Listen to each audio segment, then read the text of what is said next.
फारच दुर्दैवी घटना घडलेली आहे।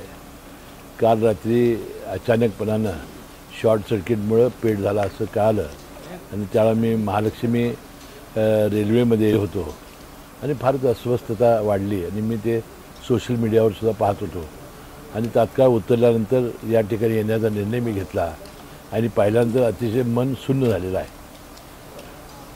छत्रपती शाहू महाराजांनी 109 वर्षापूर्वी बांधलेले नाट्यगृह अशा रीतीनं जळून खाक होईल कधी आम्हाला स्वप्नातही वाटलं होतं। फारच हृदयद्रावक तकला चटका देणारा हा प्रसंग असं मी मानतो आणि म्हणून आता अशाच पद्धतीनं आम्ही सर्व लोकप्रतिनिधी हे नाट्यगृह उभं करणं किंवा ह्याच्यापेक्षा किंवा चांगलं उभं करणं हे आमच्यासमोरचं आव्हान आहे आणि ते आम्ही पार करू।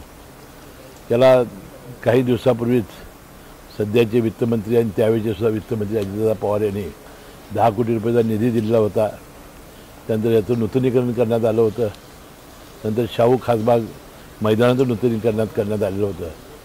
कारण जेव्हा शाहू महाराज हे युरोपला रोमला गेले होते त्यावेळी त्यांनी हे अशा प्रकारचं नाट्यगृह पाहिलं होतं, अशा प्रकारचं एम्पी थिएटर पाहिलं होतं आणि शाहू खासबाग मैदान आणि केशवराव भोसले नाट्यगृह उभारण्याची त्यांची त्यावेळा कल्पना होती। ह्याला पहिल्यांदा पॅलेस थिएटर म्हटलं जायचं, त्यानंतर केशवराव भोसलेंचं नाव त्याला दिलं गेलं।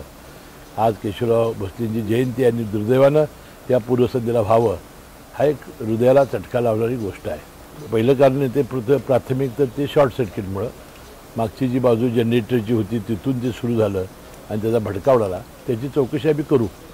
पण आता सगळ्यांना आपल्याला आव्हान आहे की आता योगायोगानं अजितदादा येता येतच पवार परवाशी, तर त्यांच्यासमेत बैठक घेऊन याला एक निधी देणं चांगल्या पद्धतीचं आणि महानगरपालिकेला पुन्हा एकदा अशा प्रकारचं नाट्यगृह ह्याच्यावेळी चांगलं उभं करणं हेच आमच्या खऱ्या अर्थानं आमच्या सर्व लोकप्रतिनिधीची आणि शासनाची जबाबदारी असून मानतो।